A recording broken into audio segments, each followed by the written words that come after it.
నమస్తే welcome to yo-yo TV. దక్షిణాదిలో పాతుకుపోయేందుకు Congress party చేస్తున్న ప్రయత్నాలు ఫలిస్తున్నాయి.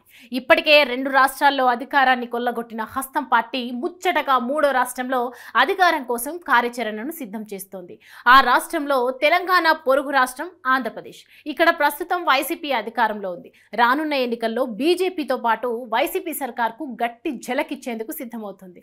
అందుకే జగన్ ఎదుర్కొనేందుకు ఒకప్పుడు జగన్ గెలుపు కోసం జనాల్లోకి వదిలిన బాణాన్ని తనకే గురిపెట్ట బోతోంది అధిష్టానం. ఏపీ రాష్ట్రంలో కాంగ్రెస్ పగ్గాలు షర్మిలకు అప్పగిస్తే పార్టీకి పూర్వ వైభవం వచ్చే అవకాశాలు మెండుగా ఉన్నాయని కాంగ్రెస్ హైకమాండ్ గట్టిగా భావిస్తోందంటున్నారు. అది కాక రాష్ట్రంలో అధికార వైసీపీకి చెందిన ప్రజాప్రతినిధుల్లో తీవ్ర అసంతృప్తి ఉందన్న సంగతి అందరికీ తెలిసిందేనని, అందుకు తాజాగా మంగళగిరి ఎమ్మెల్యే ఆళ్ల రామకృష్ణారెడ్డి ఆ పార్టీ సభ్యత్వంతో పాటు ఎమ్మెల్యే పదవికి సైతం రాజీనామా చేయడమే ఉదాహరణ అంటున్నారు. ఇక ఒంగోలు ఎమ్మెల్యే బాలినేని శ్రీనివాసరెడ్డి అయితే జగన్ పై తీవ్ర అసంతృప్తితో కుతకుతలాడిపోతున్నారన్న సంగతి తెలిసిందే. అలా జగన్ పై అసంతృప్తి ఆగ్రహంతో రగిలిపోతున్న వారు అనంతపురం జిల్లా నుంచి శ్రీకాకుళం జిల్లా వరకు ఉన్నారని, వారంతా సమయం సందర్భం కోసం వేచి చూస్తున్నారని, అలాంటి వేళ అసమ్మతి వాదులను అనునయించి బుజ్జగించి పార్టీలోకి తీసుకురావడం, అలాగే కర్ణాటక తెలంగాణలలో ఎన్నికల వేళ ప్రకటించిన తాయిలాలతో పాటు విభజనతో తీవ్రంగా నష్టపోయిన ఆంధ్రప్రదేశ్ రాష్ట్రానికి ఖచ్చితంగా ప్రత్యేక హోదా ఇస్తామని, అది కూడా 5-10 కాదు ఏకంగా 20 ఏళ్లు ఇస్తామని ప్రకటిస్తే హస్తం పార్టీ చేతికి పక్కాగా అధికార అందలం దక్కుతుందని కాంగ్రెస్ భావిస్తోంది.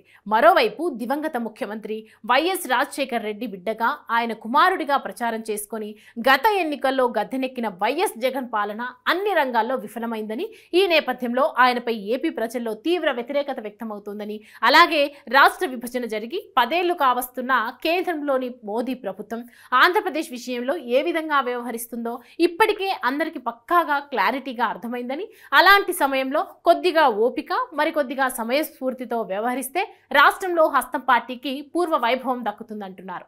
అది కాక రాజశేఖర్ రెడ్డిలో ఉన్న నాయకత్వ లక్షణాన్ని వైఎస్ షర్మిల పునికి పుచ్చుకున్నారని, అందుకు ఆమె తెలంగాణలో చేసిన రాజకీయమే నిదర్శనమని, ఇంకా సోదాహరణంగా వ్యవహరించాలంటే తెలంగాణలో రాజకీయంగా వైఎస్ షర్మిల సక్సెస్ కాకపోవచ్చు, కానీ నిరుద్యోగులు రైతుల కోసం ఆందోళనలు, పాదయాత్ర, ఇక కేసీఆర్ క్యాంపు కార్యాలయానికి ఆమె నేరుగా కారు నడుపుకుంటూ వెళ్లే ప్రయత్నం చేయడం, ఆ క్రమంలో చోటు చేసుకున్న పరిణామాలు, అలాగే ఆ సందర్భంగా షర్మిలకు ప్రధాని నరేంద్ర మోదీ స్వయంగా ఫోన్ చేసి ఆరా తీయడం వగైరా వగైరా వైఎస్ షర్మిలలో దాగి ఉన్న పోరాట పటిమను బహిర్గతం చేశాయని, జగనన్న వదిలిన బాణమంటూ ఇదే వైఎస్ షర్మిల పాదయాత్ర సైతం చేసి ప్రజల్లోకి చొచ్చుకొని వెళ్ళిందని, అలాంటి చురుకైన వాళ్లే ప్రస్తుతం ఆంధ్రప్రదేశ్ రాజకీయాల్లో చక్రం తిప్పుతారనే ఓ అభిప్రాయం సైతం హస్తం పార్టీ అధిష్టానం నుంచి వ్యక్తమవుతుందని అంటున్నారు. తెలంగాణలో సీఎంగా రేవంత్ రెడ్డి ఉండనే ఉన్నారు. 5 రాష్ట్రాల మధ్య నెలకొని ఉన్న విభజన సమస్యలు ఒక కొలిక్కి తీసుకువస్తామంటూ ప్రజల్లో ఒక చిన్నపాటి భరోసా కల్పిస్తే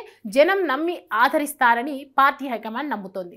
హస్తం పార్టీ అధికారంలోకి వస్తే రాష్ట్రానికి ప్రత్యేక హోదా ఇస్తామని, ఈ ప్రత్యేక హోదా ద్వారా రాష్ట్రానికి పరిశ్రమలు, పెట్టుబడులు హోరెత్తుతాయని, దీంతో రాష్ట్రంలోని యువత ఉపాధి కోసం ఇతర రాష్ట్రాలకు వెళ్లనవసరం లేదని, అలాగే ఇతర రాష్ట్రాల ప్రజలు, పరిశ్రమలు సైతం ఆంధ్రప్రదేశ్ వైపు దృష్టి సారిస్తాయని ఓ చిక్కనైన భరోసా ప్రజల్లో కల్పిస్తే మాత్రం పక్కాగా వచ్చే ఎన్నికల్లో హస్తం పార్టీ హల్చల్ చేయడం ఖాయమని వారు అభిప్రాయపడుతున్నారు. అంతేకాదు షర్మిల వల్ల కేంద్రంలోని కమలనాథులకే కాదు రాష్ట్రంలోని ఫ్యాన్ పార్టీ నేతలకు సైతం దెబ్బ తప్పదని, అది ఎలాగంటే ఒక దెబ్బకు 2 పిట్టలు చెందంగా ఆ 2 పార్టీలు ఆంధ్రప్రదేశ్లో నేల రాలుతాయని, తద్వారా షర్మిల కన్నా కలలు సాకారం అవుతాయని గట్టిగా చెప్తున్నారు.